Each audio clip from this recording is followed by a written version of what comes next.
উজিকে বাঁচাতে মরিয়া হলো নিশা। সম্পূর্ণ জানতে ভিডিওটিতে একটি লাইক করে দেখতে থাকো। গল্পের শুরুতেই দেখা যায় যে উজিকে রীতিমতো কিডন্যাপ করেছিল সায়ন্তনের দলের ছেলেরা, আর তারপরেই কিডন্যাপ করে এমন একটা জায়গায় লুকিয়ে দিয়েছে যে জায়গাটাতে যেতে চলেছে নিশা। এরপরেই উজির কোনো খবর না পেয়ে ঋষি বুঝতে পারে উজিকে কিডন্যাপ করা হয়েছে। উজি ঠিক নেই, কি করে কি করবে বুঝতে পারছিল না। তার মাঝখানেই রাতের বেলায় সবাই খেতে বসে পড়েছে, একমাত্র ঋষি এখনো পর্যন্ত আসেনি। তখনই ঋষির মা শোভাদেবী বলে, কিরে ঋষি, খেতে বস, সবাই তো বসে পড়েছে।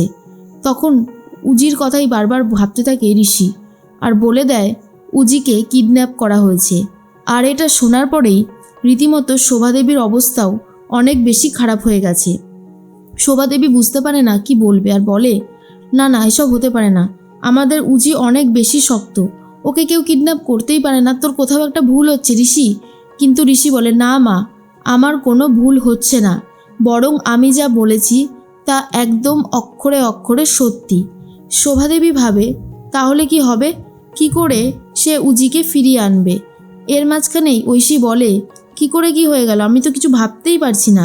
সায়ন্তনের কাছে খবর আসে যে উজিকে ঠিক জায়গাতে আটকে রেখে দিয়েছে, আর তারপর সায়ন্তন খুশি হয়ে গিয়ে রীতিমতো নাচানাচি শুরু করে দেয়, যা দেখে খেয়ারও সন্দেহ বাড়তে থাকে। এর মাঝখানেই জিতের কাছে ফোন করে ঋষি, আর বলে, আমি বুঝতে পারছি যে উজিকে কিডন্যাপ করা হয়েছে, আপনি কিছু একটা করুন জিতবাবু, না হলে যে আমি আমার উজিকে হারিয়ে ফেলবো। বুঝতেই তো পারছেন ব্যাপারটা ঠিক কতটা জটিল। তখনই বারবার করে একটা কথাই বলতে থাকে যে না, আপনি চিন্তা করবেন না, কিছু হবে না। জিৎ বসু নিজেই এই কেসটার তদন্ত শুরু করে দেয়।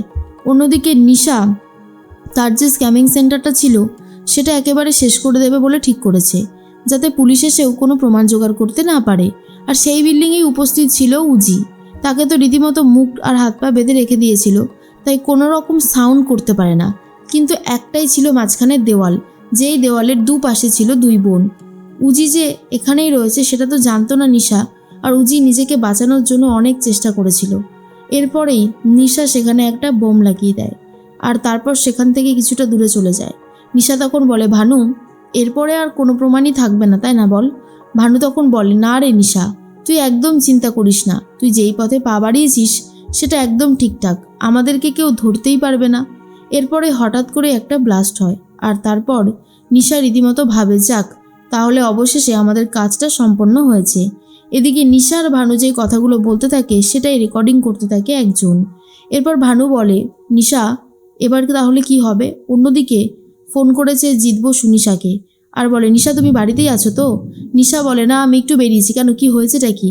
জিৎ বলে, উজিকে খুঁজে পাওয়া যাচ্ছে না, উজিকে কিডন্যাপ করা হয়েছে। আর এটা শোনার পরেই নিশা বলে, কি বলছেনটা কি আপনি? আমার বোনকে আবার কে কিডন্যাপ করলো? ও তো কখনোই খারাপ কাজ করেনি কখনো। এরপর জিৎ বসু বলে, আমি জানি না কিছু, তুমি তুমি বাড়িতে ফিরে যাও, আমি দেখছি কি করা যায়। খবরটা শোনার পর থেকে নিশা কেমন একটা করতে থাকে। ভানু তখন বলে, তুই কিচ্ছু চিন্তা করিস না, জিৎ বসু ঋষি তো আছে, ওরা ঠিক খুঁজে বার করবে। নে এবার চল আমরা বাড়ির পথে যাই। নিশার একটু কষ্ট হয়। নিশা ভাবে উজি তো কখনোই কারোর ক্ষতি করেনি, ইনফ্যাক্ট নিশার জন্য সে অনেক লড়াই করেছে।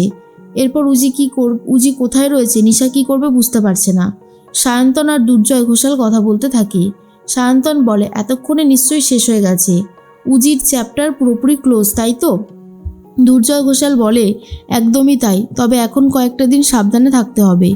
বলা যায় না, আমাদের উপরেই হয়তো সবথেকে বেশি সন্দেহের তীর আসতে পারে, তাই যা করতে হবে ভালো করে ভেবে চিন্তে করতে হবে। সায়ন্তন বলে, চিন্তা করবেন না, এইবারে যেভাবে জব্দ হয়েছে আর কখনোই ফিরে আসার চান্স নেই বললেই চলে। এদিকে যেই জায়গায় ব্লাস্ট হয়েছে সেখানকার খবর পেয়ে যায় জিৎ বসু, সেখানে যাবে বলে ঠিক করে।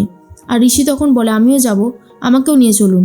এর মধ্যেই ঋষি আর জিৎ বসু পৌঁছে গেছিল সেই বিল্ডিংটায় যেখানে কিনা সমস্ত ধ্বংসটা হয়েছে। এরপরে কিছু কিছু জিনিস পায় জিৎ বসু, আর বলে, নিশ্চয়ই এখানে কেউ ছিল, আর এগুলো কিসের চিহ্ন? এরপর ঋষির হাতে তুলে দেয়। ঋষি দেখে চিনতে পেরে যায় যে এগুলো তো উজি ব্যবহার করতো, তার মানে এখানে উজিকে আটকে রাখা হয়েছিল। জিৎ বসু ভাবলেই রীতিমতো অবস্থা খারাপ হয়ে যাচ্ছে, আর বলে, বুঝতে পারছি কেসটা ঠিক কী হয়েছে। এদিকে জিতের কথা শুনে ঋষি রীতিমতো পড়ে যাওয়ার মতন অবস্থা। জিৎ বলে, আমি বুঝতে পারছি আপনার অবস্থাটা, একটু শান্ত হন, আমরা দেখছি কত তাড়াতাড়ি কী করা যায়। এদিকে নিশার কাছে ফোন গেছে। নিশা বলে, আচ্ছা কোনো খবর পাওয়া গেল? আমার বোন কোথায় আছে জিৎ? জিৎ তখন বলে, হয়তো উজির সাথে আর তোমার কোনোদিনও দেখা হবে না। নিশা এসব শুনে বুঝতেই পারছে না কি হয়েছে আর জিৎ কেনই বা এই কথাগুলো বলছে। জিৎ তখন বলে যে এই বিল্ডিংটা একটা স্ক্যামিং সেন্টার ছিল, সেটা আজকে রীতিমতো বম ব্লাস্ট করে উড়িয়ে দেওয়া হয়েছে আর সেখানেই উজিকে আটকে রাখা হয়েছিল। এটা শোনার পর তো নিশা রীতিমতো নিজেকে ক্ষমা করতে পারে না। বুঝতে পারে কত বড় একটা ভুল সে করে ফেলেছে। কি করবে কি না করবে বুঝে ওঠার আগেই নিশারও শরীরটা খারাপ লাগতে থাকে। এদিকে ঋষি বলে, এটা হতে পারে না, আমার উজি আমাকে ছেড়ে কোথাও যেতে পারে না। তখন জিৎ বলে, প্লিজ প্লিজ প্লিজ আপনি একটু শান্ত হন, এরকম করবেন না, আমরা বুঝতে পারছি আপনার অবস্থাটা।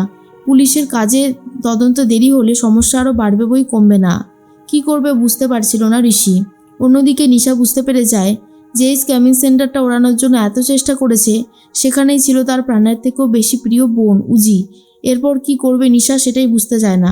অন্যদিকে খবরটা আস্তে আস্তে চারিদিকে ছড়িয়ে যাচ্ছে।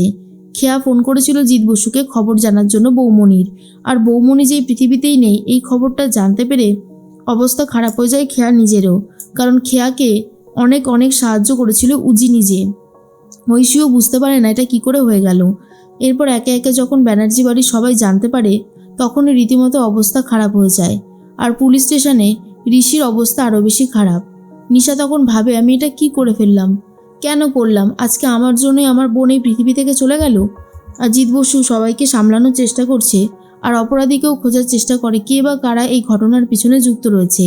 ঋষি তখন বলে, স্যার আপনি চলুন, দুর্জয় ঘোষাল আর ওই সায়ন্তনকে অ্যারেস্ট করবেন, ওদেরকে চাপ দিলেই সবটা বের করা যাবে।